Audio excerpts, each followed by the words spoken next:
한 번에 끝냈으면 참 좋겠는데 근데 한 저는 번만에 끝나는 방법은 없어요? 없어요. 아이가 한 번에 끝나기를 바라는 건 키가 안 자라기를 바라는 거랑 똑같아.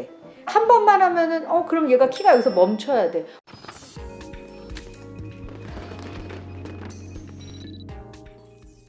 안녕하세요. 안녕하세요. 최인희 치과의 대표원장 최기수 원장입니다. 안녕하세요. 체인이 치과 교정과 대표원장 이정아입니다. 이 원장, 오늘은 왜 어린이 이렇게 앉아갖고 왜 시비를 걸지? 자, 오늘은 썰전처럼 하는 거야. 어린이 주걱턱 교정에 대해서 환자분들이 되게 궁금해하는 거, 내가 그걸 대리해서 한번 물어보려고 그래. 일단 첫 번째, 예를 들자면 6살, 7살부터 주걱턱이 딱 보여. 그러면 대부분 이 친구는 주걱턱 성향이 있으니까 계속 자라도 주걱턱으로 자라겠지, 이런 판단을 하는 게 당연한 거 아니야? 근데 이 원장은 발견 즉시 빨리 교정하자, 뭐 이런 주의죠. 근데 왜 어렸을 때부터 교정을 꼭 시켜야 돼? 애가 고생할 수도 있잖아. 그게 덜 고생하는 거죠. 왜요? 최 원장님 아들이 턱이 이렇게 나왔어. 근데 최 원장님 아들이 아빠 나 자꾸 턱이 나왔다고 친구들이 놀려 이렇게 얘기하는데, 너는 병원에서 성장이 끝날 때까지 기다렸다가 그때 가서 교정을 해주래 이렇게 얘기를 할 거예요? 그럼 당연하지. 그 교정하는 것도 되게 힘들고, 아니 그리고 뭐 남자애가 뭐 좀 주걱턱으로 살면 또 어때? 열심히 그냥 공부하다가 나중에 대학교 들어가서 성장 다 끝나면 그때 뭐 주걱턱 교정을 하든지 하고 그때 여자친구 사귀고 뭐 그럼 되는 거지 뭐. 아니 뭐 이렇게 얘기하면 내가 할 말은 없는데 사회 심리적인 요인도 있잖아요, 아이들한테는. 사회심리? 네. 나 그런 거 몰라.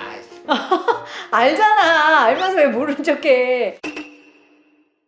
그리고 일단 주걱턱으로 이렇게 나오는데 윗턱이 막아주지 못하면 얘가 더 나와. 그럼 계속 나와라 아빠가 그거 방치하는 거밖에 더 돼요? 교정을 안 하면 아래턱이 이만큼 나올 게 더 많이 나온다고? 교정 교과서에 나와요.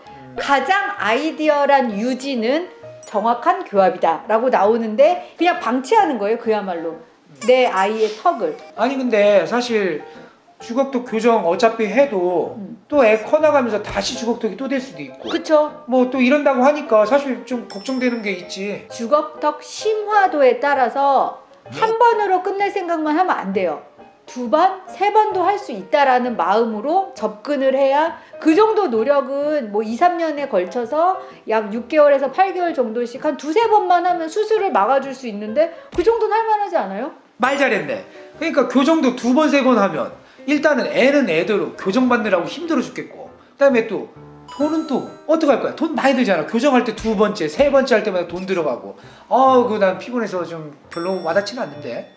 그런데 여자아이들은 한 번 했을 때 그 이쁜 그 느낌을 알기 때문에 다시 키가 성장하면서 아래턱이 살짝 나와서 얼굴이 조금 꺼지면 본인이 또 더 하겠다 그래. 그리고 남자아이들도 부모님들이 얘 그때 끝났을 때는 또 이랬는데 아래턱 나오면서 조금 더 꺼져 보여 라고 하고 이제 부모님들이 아이들을 더 끌고 오기도 하고, 실질적으로 살짝씩 조정해 주는 거는 생각만큼 비용이 막 그렇게 2배, 3배 드는 게 아니에요. 그리고 살짝의 조정은 그야말로 짧게 끝나요. 그래서 충분히 나는 투자 가치가 있다고 봐요. 글쎄, 그 애들이 다 애들 환자인데 그 힘든 교정을 다 할까? 나는 그래서 애들한테 그런 힘든 걸 시키는 것 자체가 부모로서 조금 무리라고 생각해. 근데 그렇게 그 힘든 것만 생각하면 안 되고, 아이가 주걱턱이 되면 자꾸 자세가 이렇게 된단 말이야. 그래서 어깨가 구부러지면서 흉곽이 작아지고, 그래서 숨을 쉬는 게 너무 힘들어. 그러니까 주걱턱인 아이들 보면은 전부 다 약간 여기가 굽혀진 상태로 숨을 쉬기 위해서 턱을 이렇게 들고 있을 때가 많아요. 그러면 그런 거 생각하면 자세, 구호흡 문제들도 같이 수반이 되기 때문에 가장 공부도 많이 하고 성장도 많이 될 나이에 방해가 받는데, 이 전신 건강은 부모가 책임질 거예요. 그럴 때 엄마들의 그 등짝 스매싱으로 등펴! 아파 진짜 이러면 되지 않나? 등을 펴야지. 아니 안 펴지는데 어떻게 피냐고. 왜 안 펴져? 얘기했잖아. 지가 펴려고 노력하면 되지.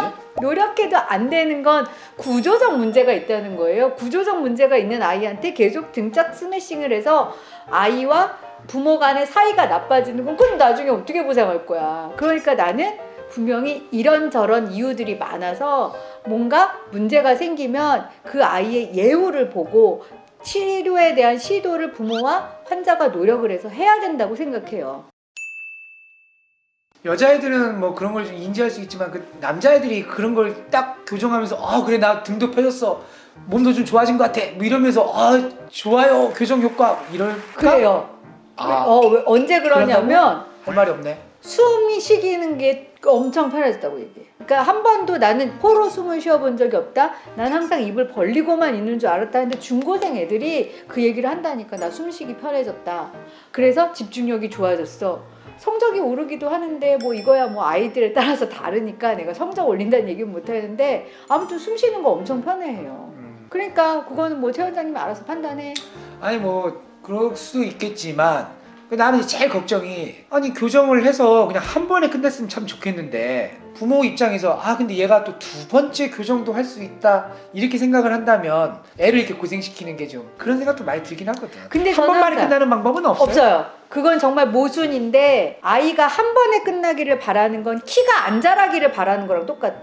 왜냐하면 아래턱이 자라는 거는 키가 크는 거랑 일맥상통하게 가거든요. 그런데 한 번만 하면은 그럼 얘가 키가 여기서 멈춰야 돼. 위턱 아래턱을 컨트롤해주는 치과에서는 이제 이런 것들을 컨트롤해주면서 전신 건강이 좋아지게끔 유도를 계속 하는 거죠. 그러면 애가 좀 키도 좀 크려나? 그거는 모르죠. 저는 거기까지는 그만. 주걱턱이었던 아이의 얼굴을 정상비합으로 바꿔놨는데 마침 키가 멈췄어. 그러면 이제 더 이상 주걱턱에 대한 걱정, 위험 이런 거는 사라지는 거야? 네, 없어요. 정말이야? 네. 성장이 다 끝났는데 무엇을 걱정해요? 정말 그렇게 해서 성장이 끝나서 이렇게 정상교합이 된다고 하면 정말 해피엔딩이네? 해피엔딩이죠. 자, 하나 더 있어. 주걱턱이잖아? 그러면 이렇게 턱이 이렇게 나와? 그럼 이거 못 씹어 먹는다, 음식을? 그렇겠지. 그 음식을 못 먹잖아, 성장기에? 그럼 어떻게 되겠어? 키가 그냥 또 안 자라. 그럴 수 있겠네. 그러니까 키가 안 자라고 뭐 이렇게 되면은 빈약해지는 체력 조건을 가지게 되는데 거기다 턱도 나와? 그러면은 이 친구는 얻은 게 없잖아. 그래서 저는 이런저런 이유로 조금 치료에 대한 개입이 어렸을 때 됐으면 좋겠다 라는 근거를 가지고 있어요. 네, 사실은 이제 저희가 이번 유튜브는 약간의 뭐랄까 가상 토론처럼 초기 주걱턱 어린이 주걱턱 교정을 빨리 하는 게 좋을까 아니면 성장 멈추고 난 다음에 하는 게 좋을까에 대해서 한번 토론을 한번 해봤습니다. 저희 병원에서 추구하는 진료 철학을 이렇게 저희들 간의 대화로서 한번 풀어봤는데요. 연기가 저의 원래 그 진료 철학을 이제 설명드린 건데 상대가 최 원장님이다 보니까 성격이 많이 나온 것 같아요.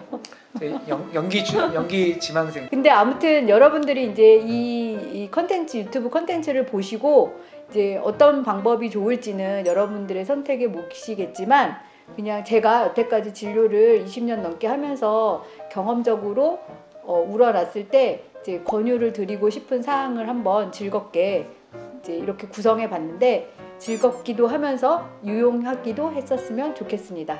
오늘 유튜브 아무튼 저의 메소드 연기와 함께 마무리하도록 하겠습니다. 구독과 좋아요를 눌러주십시오. 감사합니다. 감사합니다.